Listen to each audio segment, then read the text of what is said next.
Hello, this is Joe from Nerd in Korea. We are finishing up our Goblin series. So next up, I'm not sure exactly what I'm going to do next. I might put a poll up for that, but it's we're looking at the support goblins, right? So these are goblins you want to have if you are actually doing a like Goblin Kindred synergy strategy. Blah, blah, blah. About goblins, okay, their main color is red. Their main strategies are token, damage, and sacrifice. We've actually done 4 videos on those already. So if you want to check those out, please go back and check them out. And this is the final video of the Goblin series. We are looking at support effects for Goblin Kindred decks. As I said, yeah.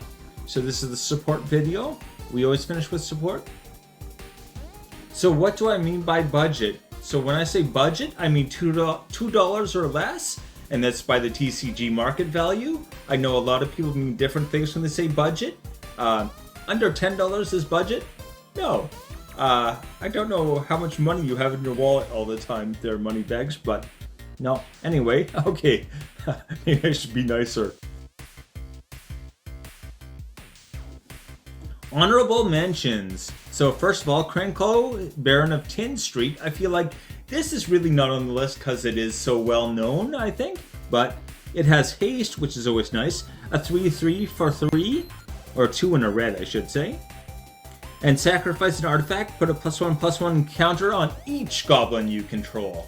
Again, with a goblin, like, if you're getting some kind of synergy with treasure tokens or even clues or whatever it may be, then you can make a lot of token artifacts, and that would be useful for like pumping up all your goblins very quickly.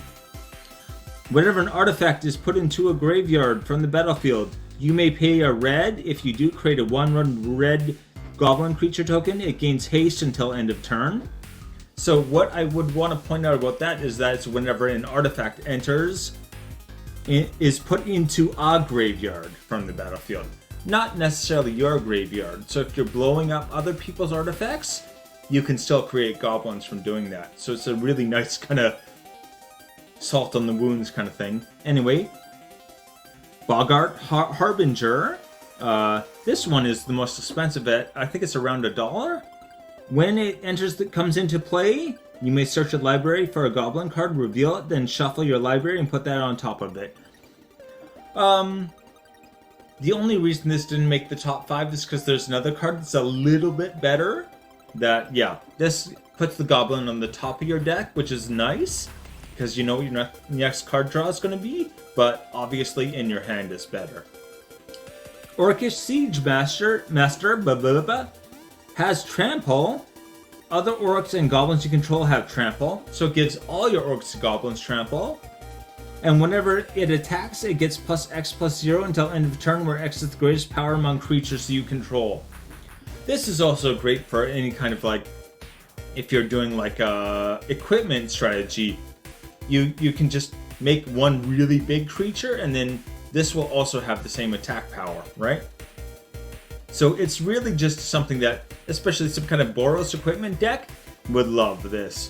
You don't necessarily have to use it with goblins, but it is definitely best with goblins. Okay.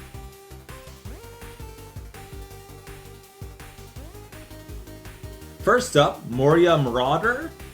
It has double strike, which is nice. Okay, it's a 2/2 for a 1/1, or it's 2 red mana for a 1/1. And whenever a goblin or orc you control deals combat damage to a player, exile the top card of your library. You may play that card this turn.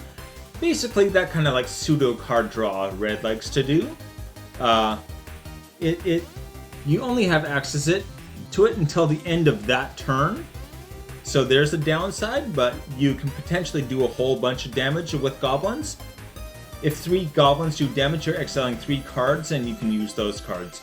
Again, just save your casting until your second main phase, and you're good, right? Anyway, that is 27 cents.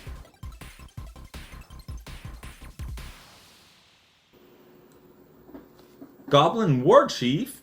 Goblin spells cost 1 less to cast, so the cost reduction on goblins are already cheap.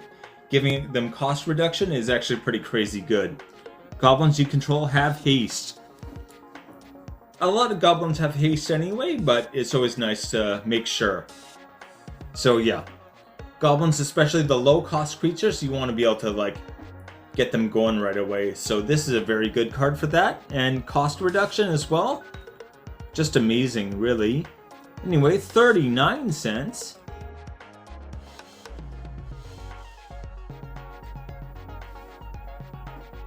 Mad Auntie. Okay, other goblins you control get +1/+1, and then you can tap. It doesn't require. I put pay 1 in a black to regenerate another. It does not say that.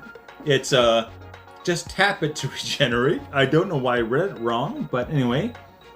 It's for 2 and a black at 2/2, so that's not great, but it has an anthem effect, and you can regenerate any goblin you want. There's only one goblin, but that can be very, very good. Any kind of targeted removal just doesn't matter anymore, right? Anyway, 42 cents.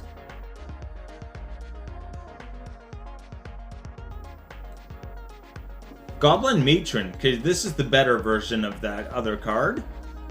When Goblin Matron enters the battlefield, you may search your library for a goblin card. Reveal that card, put it into your hand, not on top of your library, in your hand, and then shuffle. So yeah, you're just like, any kind of setup you want to do with goblins, she'll let you do that very easily.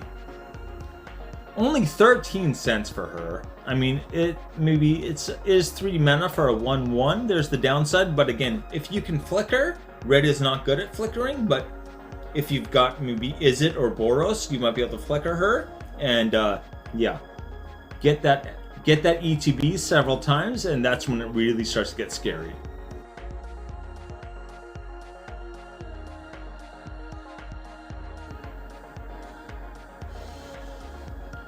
Brightstone Ritual.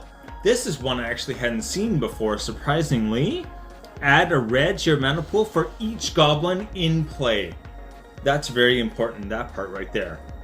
So it is not just the number of goblins that you have, it's the number of goblins on the battlefield altogether. So if someone else has goblins, or, you know, goblins are very common. Having a few goblins on the battlefield from different players, not unlikely.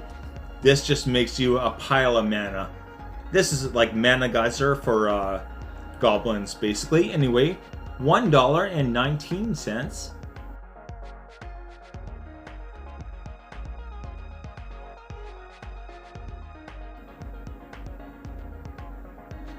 Oh, please hit like and subscribe. It really does help a lot. Moria Marauder is 27 cents. Goblin War Chief is 39 cents. Mad Auntie is 42 cents. Goblin Matron is 13 cents. And Brightstone Ritual is $1.19. Very underrated one there. I cannot believe that is only $1.19. If you've got any kind of Goblin Kindred deck, this is just something that you need, especially if you're running like a Kenko or something, where you're just going to be making those Goblin tokens and doubling. That's nuts. That can be like 40 mana pretty easy. Anyway, alright, take it easy.